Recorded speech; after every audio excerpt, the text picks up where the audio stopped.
They call it mitral stenosis. The weakening of the muscle of the heart also exists. I said, buy me a pound of bugle weed because I have to address this particular disease.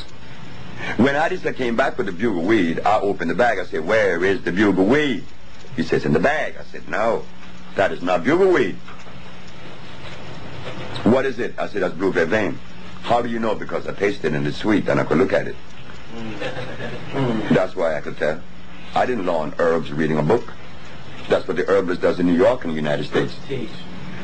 So I said, take me back to the store. So he took me back to St. John Herb store. And there, the young lady, which was black, said to me, well, how do you know that this isn't bugle weed? My boss been selling herb for 25 years. I said, young lady, your boss may be selling herb for 125 years. This isn't bugle weed. Call your boss. The boss came.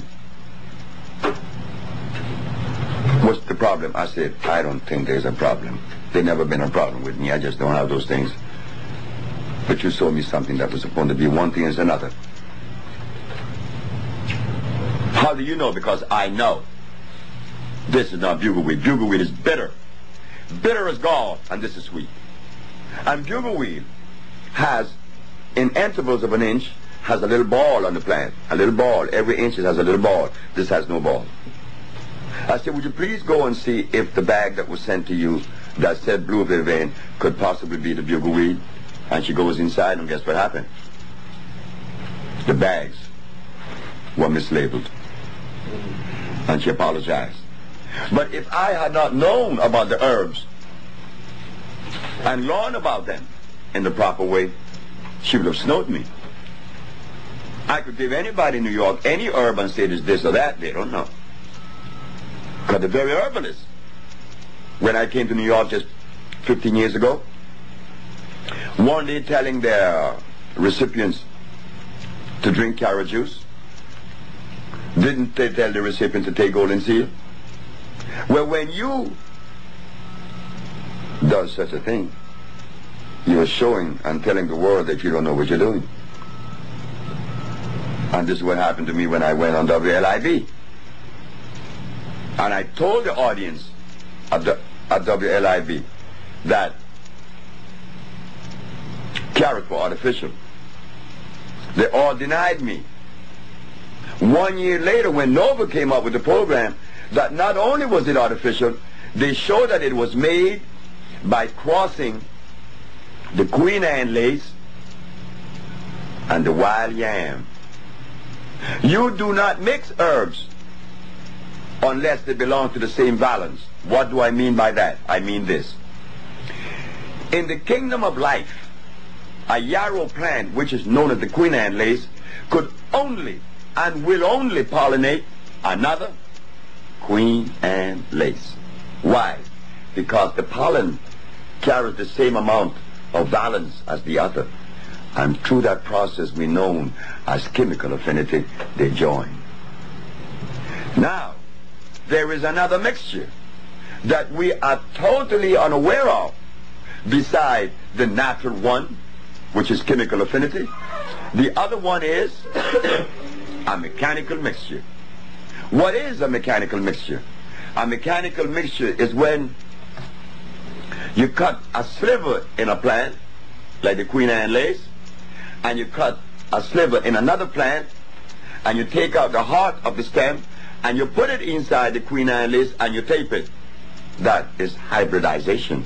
Black people knows nothing about this. And now this plant produces something other than what it was originally. Because now you're uniting Queen Anne lace with wild yam. You don't get the wild yam or the Queen Anne lace. You get what? A carrot.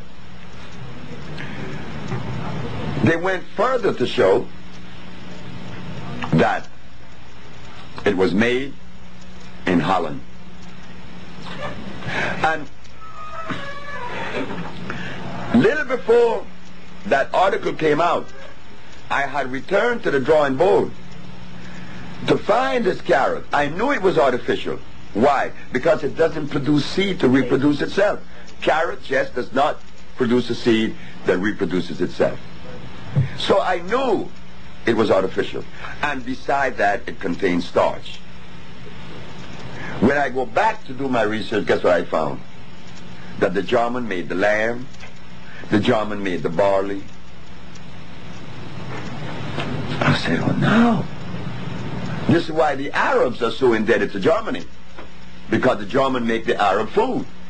The Arabs have no food, you know. Arabia never had food. Arabia doesn't have food now. Nowhere in Arabia you find natural food. Everything the Arabs eat, the very Quran that they read came out of Germany. Also their food. If the German removed the food from the Arab, they starve to death. Oh, this is nasty, isn't it? Oh, yes, it is. Oh, it's treacherous. You know what we're going to do? We're going to take a slight break here, and then we're going to continue. So if anybody has any questions, write it down. Get it ready, because we got about head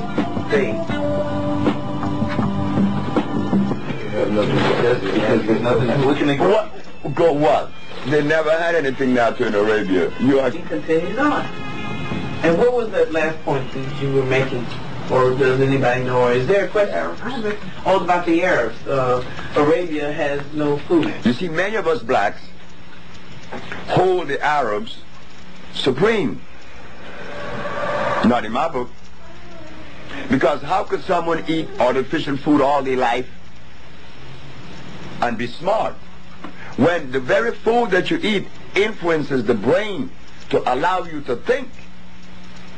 And if you eat the wrong food, you're going to think the wrong things. And that, again, is common sense. If you take a diesel automobile and put in it gasoline, what happens? It can run. It cannot run. If you just put gasoline in a diesel engine? Oh, no, I didn't hear that part. Question. You can't. No. So the human body responds the same way. The black race has never had anyone to really show us what we should or should not eat. The only man that came was messenger of Honorable Elijah Muhammad. The only man that said, stay away from the pork. And when Sebi sat and ate with the messenger in his house on 3837 South Woodlawn Avenue in Chicago, the messenger personally told me and Brother Harry Nant from New Orleans that we should not be eating meat at all. Well, and we should not be eating anything on this menu because it is poisonous to us. But if he, the messenger of Allah, Elijah Muhammad, had told the black race of the United States to stop everything, who would listen then? So he had to he couldn't cold turkey us. He was very intelligent. He removed the pork. And just by removing the pork and many other little things, they rebelled and they said they wasn't going to join because they had to eat their pork. Telling us that we have been conditioned. Not only brainwashed, I don't even think of brainwashing. I'm talking about that conditioning. They have made us addicts. Which black person in America eats food that is consistent with their African ancestry? Don't even go there, because none. Then we go to the Maya, Honduras, where I was born, this Latin American country.